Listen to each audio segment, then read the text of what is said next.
Rebel Author Podcast, where we talk about books, business, and occasionally bad words.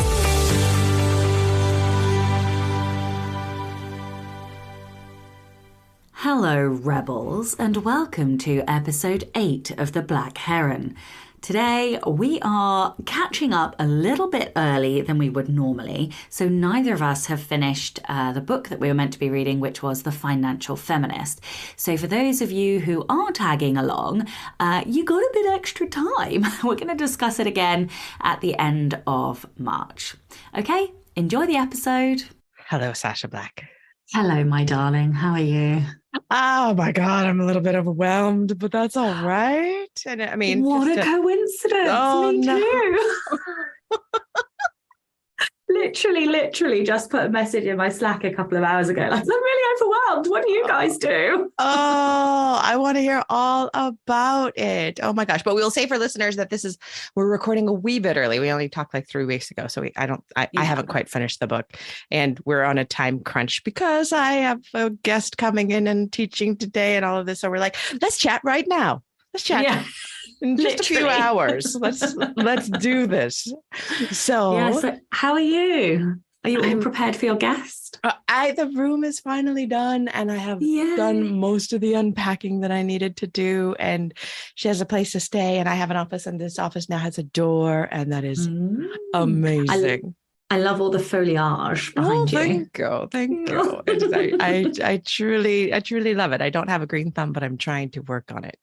So, we'll see. I'm like the scourge of our family because there's like a florist. My mum is super green fingered. My nan could literally like restore anything from basic plant death. And I just look at a plant and it dies. Oh no. Seriously, I'm not even kidding.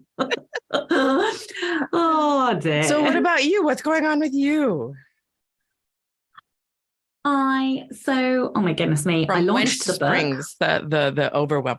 You launched the book since we talked. I know. I literally launched the book. And for those people who don't necessarily always listen to your podcast, and I am not caught up, although I did catch the wrap up of the pre-orders episode. Can you just tell us how that has gone? So this is your Ruby Road pen name. This is Game of Hearts and Heist. Yes. So on the pre-order, I think the end totals were 100. So they were slightly more than what I'd put on there. So and the ones that are in my head are 184 digital. Then I had 119 paperbacks and 59 hardback. That is bonkers. It is bonkers for a small niche and like a completely unknown pen name. I was gobsmacked. Oh my God. So I started launch day in the black. Holy how? I literally, I don't, but like, yeah, I started in the black. I couldn't believe it. I never thought about that. Oh my God. That is amazing. Because how many books don't go in the black? Loads. Yeah. Loads of our books don't go in the black. Yeah. So I have been like honestly astonished. And since then I'm about to break 100,000 page reads in 11 days. So it's not like stacks and stacks and stacks. It's not like, I'm not going to get like 1 million by the end of the first month or 2 million by the end of the first month, or, I'm not going to get one of those, what do they call the bonus all-star? Yeah, that's it. I'm not going to get one of those. I think you have to get like 2 million for that or something. I don't know. Anyway, I'm not going to do that. However, like I will take the 100,000 page reads in 10 days and I will run with those, because like if I've got like 4 books doing that, that's I'll have that income. That is amazing. Amazing. And what has the response been like? Really good. Like I think because it's a great book. I'm almost at 100 reviews on Goodreads, although they're not on bloody Amazon. I think I've just gone over 50 on Amazon. And you've got 50 reviews already in 11 days. That is 51 on Amazon. Yeah. So yeah, I don't know. Like they're pretty good. Like lots of people are asking about book 2. So yeah, like it feels like a very positive experience, which is crippling me into not being able to write book 2. Let's talk about that, because that is a very real, for me, it feels like this noise, distraction, engines revving all around me. And it's very, very hard to get into the book. And then also sometimes I have a hard time believing in the second book. And tell me what you're feeling in all of that. That's exactly where I am. So like the benefit of having written under a secret pen name whilst I was crafting is that I had no opinions. And because over the last like 18 months, I've been trying to repair like my self-assurance, my self-confidence, all of that stuff, that was a very safe space. Because regardless of whether people think they're giving me their opinion or not, I am receiving opinions just by the very fact that there are reviews in the world, regardless of whether or not like, I read them, or if I just look at the numbers, or if I, all of that stuff, it's still opinions. And, people share excitement, which is what an author wants, right? We want to hear, I'm so excited for book 2. I love this character. I love that character. I can't wait to read their story. And these are all of the things that we want to hear. The problem that happens with that is that then we absorb those opinions. And then I put this, unspecified pressure on myself to deliver to those expectations of other people, even though half of these people might not even remember the book in a month's time, right? Or, like there is no actual pressure. It's me making it up. And I know that. And I know it's my significance wanting to deliver something that's good and something in that's, going to reach everybody's expectations. But doesn't matter. Like that's the pressure I put on myself, because I want to deliver the best second book as that I can. And so I did 30K in January, crashed to a halt. I started again on Monday, and I'm 8.5K in, I've just crashed another halt. And so I've sent Ellie an email like, help me. Okay, well, let's talk about, so are you reading reviews still? Look, be honest. Number one competition. I love your whole body reacted with that question. Oh my God. Like I normally don't give a fuck. And the thing is, I actually feel relief when I see the first one stuck. So I'm like, oh my God, okay, fine. We've done it now. Yep. We've done it. We're fine. We're here. And it's like getting the first dent on the car, just like, oh, fine. Yeah. Yeah. And reviews don't stop me writing, but they do put pressure. They do make me I do put this pressure on me. So yeah, I do know I need to stop reading them. I know that. It's just really hard, okay? I think maybe you do. If you were saying to me, I'm reading reviews and they don't bother me and I love reading them and I'm just writing my ass off, then you would get to keep reading reviews. But right now, while you're crashed to a halt, like that is some of the proof in the pudding. That means you probably shouldn't be reading reviews. You can task somebody else to do it. And you can keep a track on the number of reviews and the number of stars on the reviews, because we really don't care. I always want my reviews to be somewhere above 3 average of stars. And if I'm above 4, huzzah. Do you know, I think it's because it's brand new. And so the competition it needs the data. Like I am still doing what new authors do. But it's not real data. It's not real data. It's people's opinions. Yeah, that's true. It's just, and it's not professional trade reader opinions. It is just people who read the book opinions, who come across it, who share it with their friends, who talk about it. It's not real. The people who say it's the best really book, helps. It's the best book that's ever been written. That's not true. It's the worst book that's ever been written. That's not true. The truth is in the middle. It's really fucking great. And you already know that. You have complete confidence in this book and in this world and in your ability to bring it. And their opinions don't matter. And, you could use that as a reward if you need the data. It's not data. It's not real. You could go back after book 2 is written and drafted. And glean it then before you maybe do revision. Yeah, that's a good idea. Yeah. You're not going to do it. I can see it in your eyes. Well, I've been trying to stop. So the first couple of days I was looking at everything, ranks, page reads, like all the data. And like, it's probably been 2 days since I looked, but I definitely looked today. And I know that I'm weaning myself off. Yeah, good. And I know I've actively been trying to do that because I've known that it was causing a problem. But yeah, I do just need to pull the plug and stop doing it. I don't know why I do it. It's an incessant need to understand how it's landing. It's also the ultimate in terms of dopamine, in terms of knowing like of information. There's no better information. Like, you know how everyone likes a like on a post and everyone loves a comment on a post. This is the ultimate comment / like on a post that a human being could have as another human being is reacting to the work of art that you put into the world. Of course you freaking want it, but maybe do a little test. Like, I'm not going to look at it for 3 weeks, 21 days, 21-day fast. In 21 days, I can go look at it, but see what that does to the writing and your brain to just calm it down a little bit. I don't think it's necessarily just the reviews. I think it's that I've heard so even things like TikTok and stuff, I've heard opinions on, I love this character and this character's the main character in the next book. And now I'm like, oh, can't do it, can't deliver to the expectation. So, and it's those comments that I'm struggling with, I think, because I want to, So, and those haven't always come from, some of them have come from, but I definitely think it's those specific ones that I'm like, I don't know how to deliver the main character that they want. And I can't. How do you feel about writing a shitty first draft? Oh, I mean, your drafts are pretty tight usually, right? Or do you write it messy?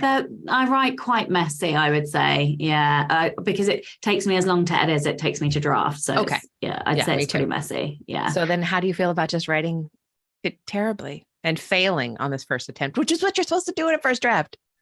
Oh, I just like to say the word fail to Sasha because her whole body like goes into spasm. I can't. Don't say that word in my presence. It really makes me uncomfortable.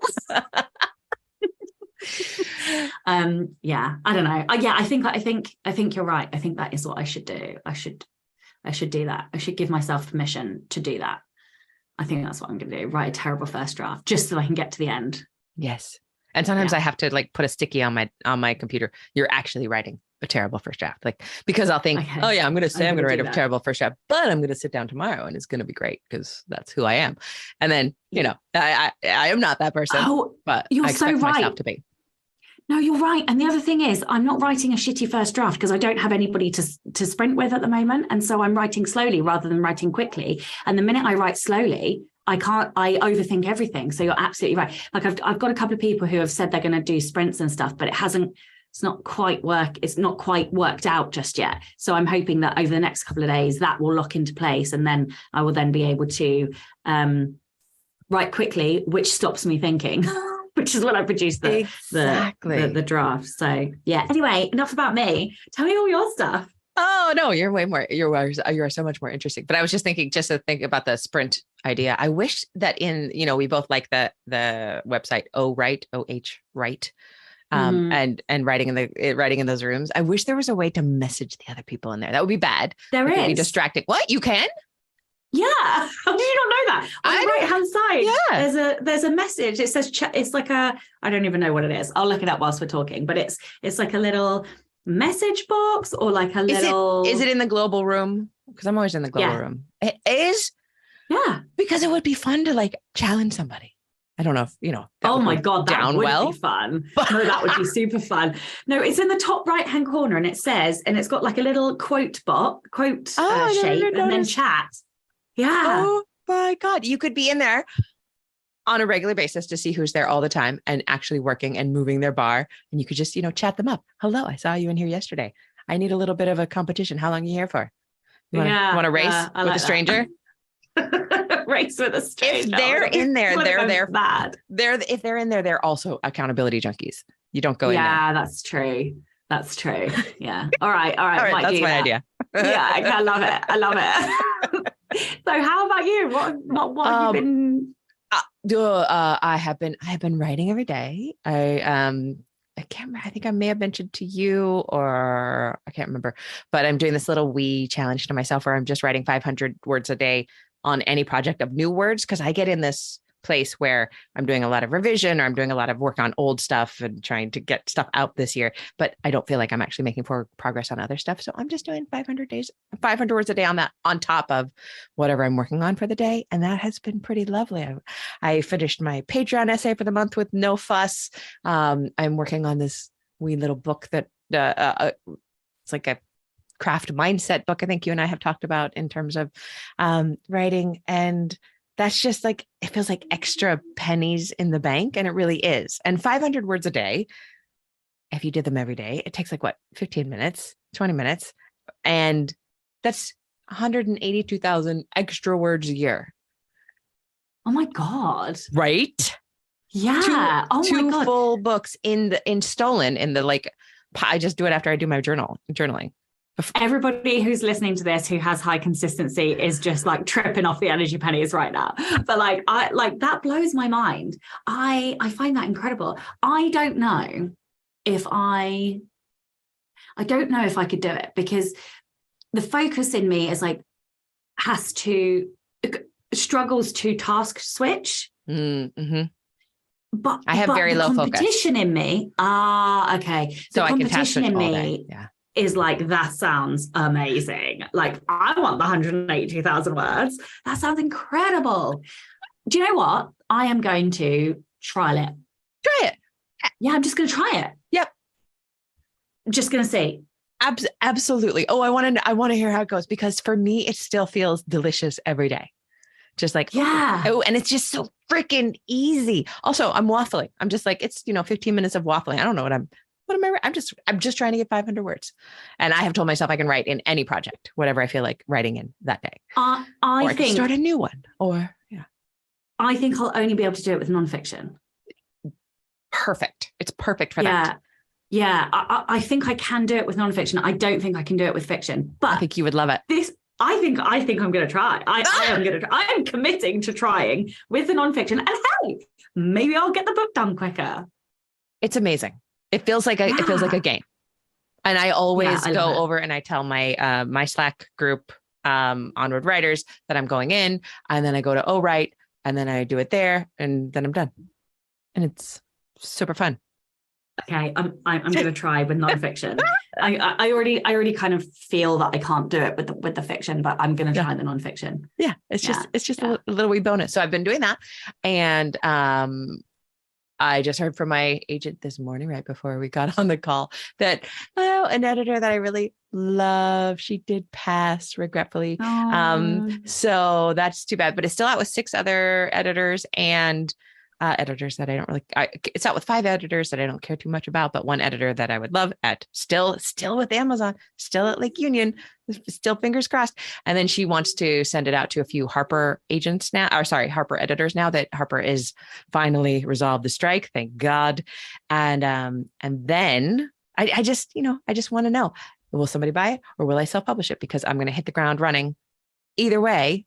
So hopefully let's hope by this time next month, I know a direction, like someone has made an offer that I have felt like accepting, or that I'm just going to self-publish, move forward. I will also confess to you that I had a very, very upsetting phone call with Joanna Penn. our friend and yours. No, in which she was like, well, why don't you do a Kickstarter for those, those 3 books the 3 nonfiction collection that I'm planning on rapid releasing later in the year. And I'm like, I'm not going to do a Kickstarter. And then she's like, well, okay, you can think about it. I'm like, God damn it. Now you're going to do it. Thinking about it. Fuck. She is so good at influencing. It's so unbelievable. And then, she was saying, well, I'm not telling you to do it. I'm like, I know you're not telling me to do it, but now, because you know what I think it is. Here it is. And I know that Joe listens to this. Hello, Joe. This is what I think I just figured out what's happening in my brain, because I heard Joanna on her show for so long say, I've thought about Kickstarter. I'm not going to do it. Here are the reasons. And then she did it and she's had so much fun with it. And she fucking killed it as well. She did so well. Oh my God. It's amazing. Loved watching this. And so I loved watching that. And I also feel like I'm just outsourcing the brain process to her. Like, she already weighed up all of the pros and cons, rejected, and then accepted. So why don't I just accept and do it? So I am, I'm definitely considering doing that. We have a friend landing. She's already landed in Auckland. She's coming to Wellington later this morning. She will be in our house for a week. So she was our pandemic pod mate. She lived across the street, and the three of us got really tight over those 15 months. And she's our first visitor to New Zealand. And so I'm going to not do much work this week. Once she gets here, I'll do the bare minimum. But yeah. So then after that, full speed ahead on thinking about Kickstarter. Flash doing. You know your activated info is going to have to go down that rabbit hole, regardless of what the decision is. You're already halfway down the rabbit hole. Yeah, there's that book Monica Leonel wrote with that Kickstarter dude that I haven't even allowed myself to purchase yet, because once it's on my Kindle, I'm gone. I'm done. Yeah. I'll buy that in a week. Oh, I'm excited. I keep looking longingly at Kickstarter, but I just can't. I'm already overwhelmed. I literally cannot put anything else on my to-do list. As you just took on a brand new challenge 5 minutes ago. You're such a hypocrite. Adds another 3 things on. I literally can't help myself. I know, me too. I'm the same thing. I'm the same way. Like I just slap more on. I've got activator and achiever in my top 10, and I'm doomed. Just, you know, I need to do it, start it all and do it all and succeed at it all, and competition. Yeah.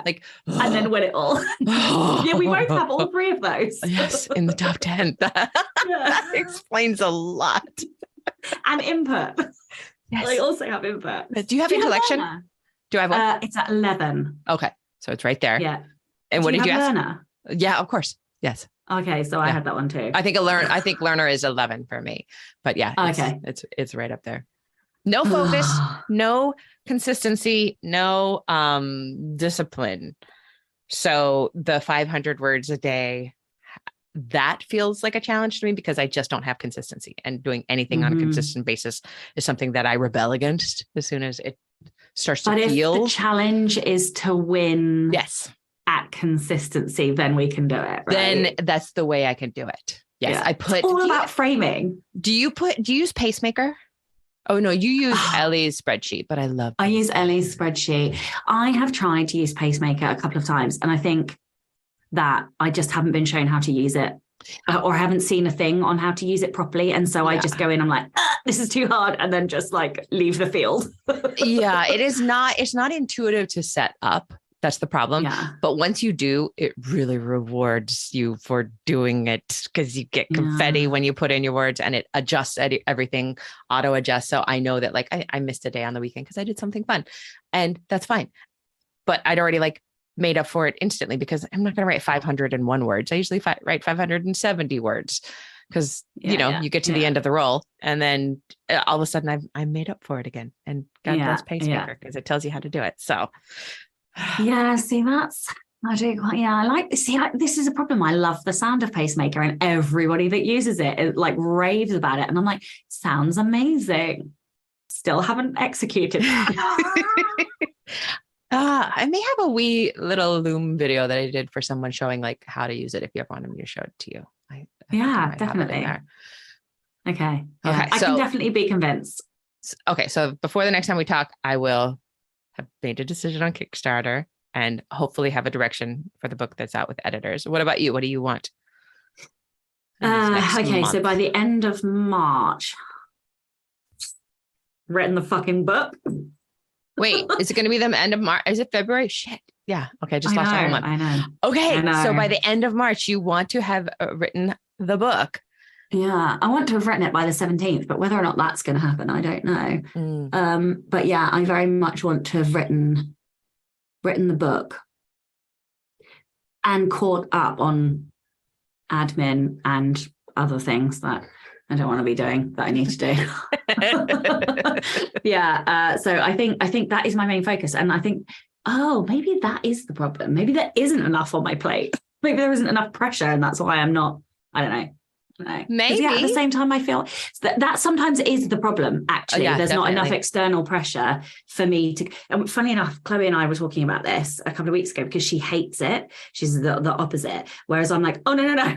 I need enough pressure. And then it's like a steam valve. When there's enough pressure, then it's like, there we go, like off I go. And all of a sudden I'm like, we have to do everything. But I don't know, because I say that and I feel pressure today because I feel overwhelmed. So maybe I just need to sort.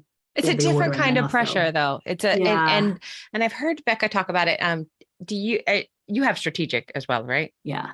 So strategic is that I this is the way I take it. Like it's actually strategic is talking about intuitiveness and how we know without being able to connect the dots how to do something, and we also know when the timer pops, when we're on deadline, like we can fuck around, and then the timer pops. I do that. And it's so like, we know that if we really start today or tomorrow, it's always tomorrow. If we really start tomorrow, we will just get it done with 5 minutes to spare. Literally. In 6 weeks. How do we know that? I don't know. But it's so, it has happened over and over and over and again in my life. There's just the timer pops up like, oh, okay, got to go hard. I have fucked around enough. I'm not going to get it done. And then I get it done 1 hour to spare or 5 minutes to spare. Yeah. And do you know your Myers-Briggs? INFJ.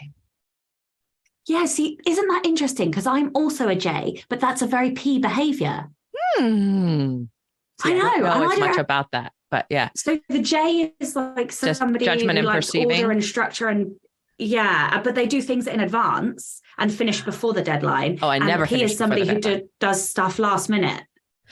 Oh my gosh, how weird that I'm a J then, because I always do stuff last minute. That's the pressure works for me.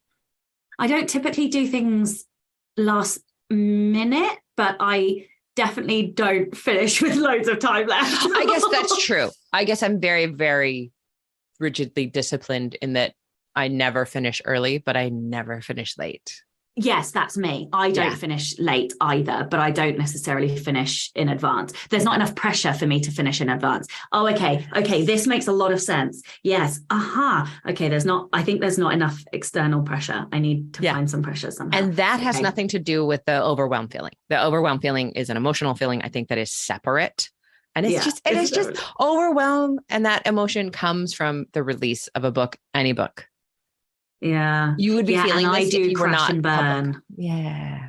Most of us do. Yeah. Yeah. I get like the post-goal malaise and just, I'm like, oh, and it doesn't matter how well anything does. I'm still like, oh. It's postpartum depression. Yeah. Yeah, literally. And then poof, I snap out of it and I'm like, oh, let's go, new goal. Oh dear. So the book, did you read the book? I didn't finish the book. And what's it called again? Financial Feminist? Yeah, like I am not very far. But what, and we'll discuss it at length next time, but I'm loving it. Oh, yeah. What do you think? I think that I am struggling with nonfiction at the moment. I have found it increasingly difficult to get into nonfiction. And it's odd for me because normally I will just like fall down a rabbit hole and I will just consume like book after book after book on the same topic. And so I don't know, like I've been resistant to listening to it. And about, I don't know, maybe 30%, 40% of the way through, something like that. Oh, I think you're farther than I am. Okay. And I mean, it's good. It just feels like every other finance book that I've read written by a woman. Yeah. I've read 15 of them. Yeah. And I've only probably read 5 of them. There definitely is that. But what's refreshing to me is her take on, it's not, I can really get behind the whole, like, change your mindset and embrace money and it will come to you. I can get, that always feels good to me, but also what feels good to me is not the woo woo, but she's like this, the deck is stacked against you as a woman, that it's all fucked up. You're playing at a disadvantage, for real. Like, so if you feel like you're playing at a disadvantage, you are.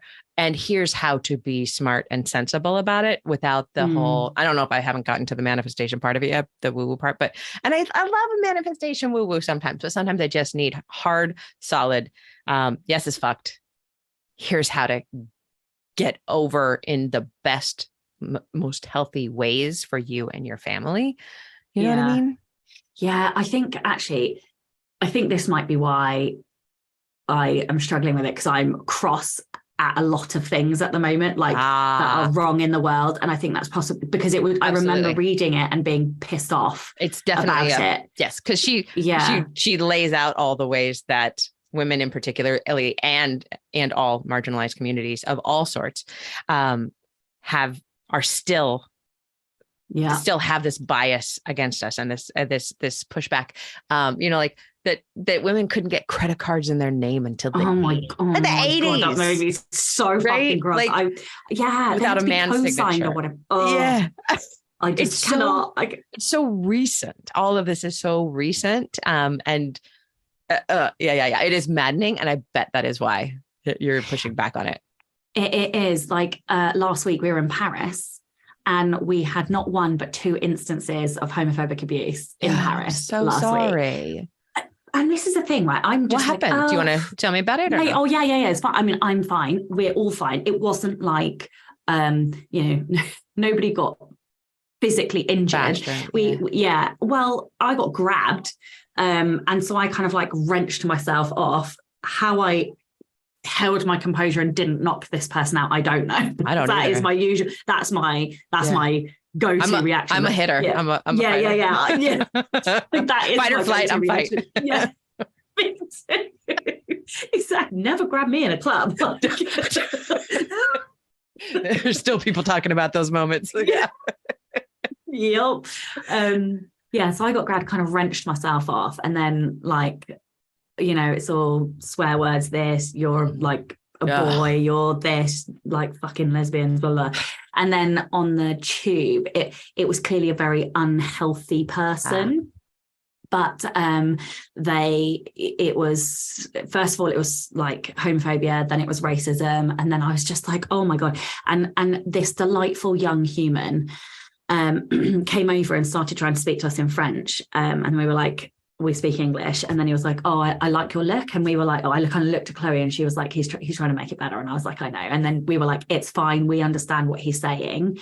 Like, don't worry. And he just went, I'm so sorry. So like other people, it was bad enough other people on the train had kind of noticed. But the thing that makes me cross is that it's not me. I don't give a shit what you say to me. Say what the fuck you like to me. I literally don't have enough fucks to care.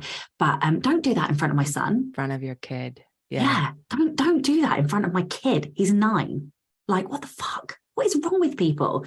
So like, and then there's just been like a couple of other things that have happened, like entitlement, like patriarchal entitlement situations of late. And I'm just cross at the moment. And I think that's why it wasn't the right book to read, because I could feel myself getting cross about in a good way, in a like productive, I want to take action kind of way, but also I didn't want to feel cross. Yeah. So, yeah. Oh, well, first of all, I'm really sorry that happened to you. That really always sucks, especially when I love it when people are like yelling the slurs at you, blah, blah, blah, blah. And then their capper is always, and I'm speaking of a certain type of young male, their top insult is always like, after they've gone through all the curses, they go, lesbians. Yeah. I'm like, yes. It's not I mean, I don't care. All of the other words were more interesting than Exactly. It's beyond me that in this day and age, that shit is still everywhere. Like, come on. Yeah. So, I don't. Yeah. Anyway. So in moving forward with this, would you like to move forward with this book? I think I will try and finish it. I might just leave it a week now and then finish it by the end of March. And we can do something else as well. Whatever. Okay. We're both quite busy. Let's just head for that one. And if anyone want to read along with us, they can. But let's maybe I will challenge us, and hopefully we will remember this, but I will challenge us both to have a takeaway from the book that will make that. us feel like we're contributing to the world in a financial way that makes sense to us to make things a little bit better, even if it is, like this particular charity donation for $5 or whatever, but some takeaway that we're going to do going forward that helps us feel better about the fuck it uppness. Okay. And are you going to make yours linked to connectedness? Because that's your... Yeah, I hate connectedness. I don't even understand connectedness, but no. But isn't your whole mantra for the year? It was around like the community, and I'm sure I can't remember the whole paragraph that you wrote. Yeah. Oh, yes.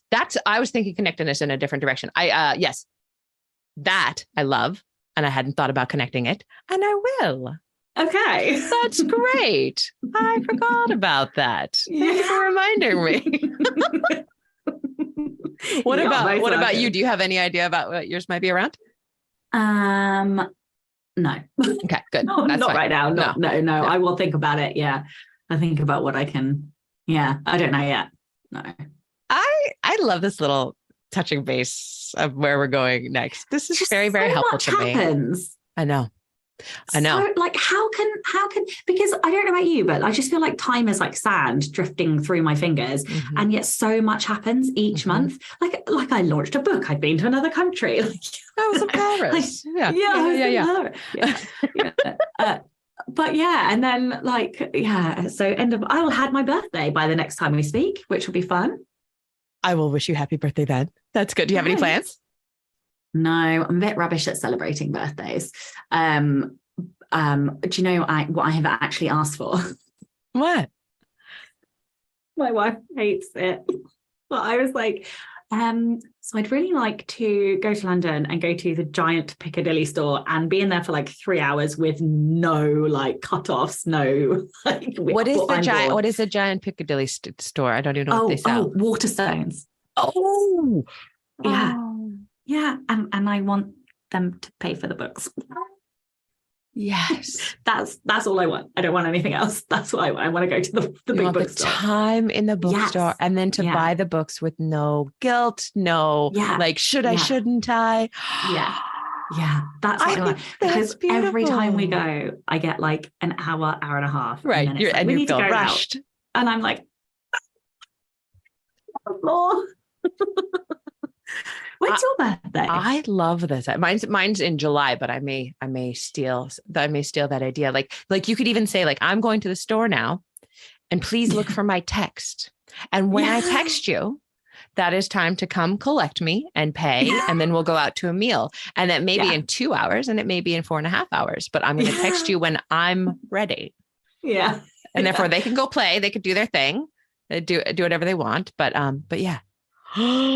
I think that's a great idea. I think it's beautiful. Yeah, have you seen those things on TikTok where people, I can't even remember how they're doing it, but like they have a certain amount of time, like their spouse or their friend will give them like you as many books as you can hold in the next 30 seconds, go. And then they like that would stress me out so much. Timer. I just can't because I can't. I would have to have a plan. Like I would sneak and I would go in the store the day before and I would map out. I would map out where every book was and I'd rehearse it in my mind as I went to sleep. And I just would, I got it all. That is the most competition strategic thing I think I've ever heard you say. I fucking love it. And I'm stealing it. Like, I don't want to do it. That is a competition thing though. Like I always map things out in my mind. I map everything out in my mind before I do it, just so I can, oh my gosh, I can't believe I've never asked you this, but, I don't know if it's ADHD or the hyperthymia or whatever my brain is, but it works very, very, very, very, very, very, very quickly to the point where my entire life, any test, I'm a very good test taker. Like my brain just turns on and the light shines as soon as somebody says it's a test. And I will finish, if it's a very hard test, I'll finish 10 or 15 minutes before all of the other kids in the class, right? And I'm talking first grade to finishing grad school. I was always the person that would go up and turn in my paper and the teacher, multiple times the teacher would say, it's okay. You can take more time if you don't know the answers. I'm like, oh, every answer is done and they're all correct. Like, I know this because I would map out things like tests in my mind. Did you ever do that? Did you have that competition? Like must finish first? I didn't like tests or exams. I've never liked tests or exams. I always did better on coursework. Yeah. My sister's the smartest person I know. And as soon as a test is presented, she doesn't know anything. It's all gone. Yeah. I struggled a bit with that. I definitely did finish early. That doesn't necessarily mean I got it right. But it felt good to finish early. Yeah, and actually thinking about it, looking back, I have memories of being in exam halls and looking left and right to see how other people were doing. And that's competition, to understand where you are. Like, and I didn't ever put that together until literally just now. I never put it together till now, because you the multiple page tests, you would hear the person flip the page. Yes. And if somebody flipped the first page before I did, I would have a heart attack, because now I'm failing. And I was also a little dick, because I'm sure I went flip, I'm flipping another page. Well, see, the problem that I had is that my real name's so long, it took me 45 minutes to write my fucking name on the paper anyway. That is unfair. People used to take the piss and be like, do you need like extra time for your name? And I'm like, do you need extra time for your brain? Double birds on that one, folks. Double birds. All right, my darling. Well, this has been delightful. Thank you for fitting me into your very busy schedule at the very last minute. And this means I get to go fuck off with my friend for the rest of the week. So I hope you have an amazing time. Thank you. I will look forward to seeing you next month. Yes. Bye. Don't forget to tune in and subscribe on your podcatcher. And when you have a moment, please leave a review.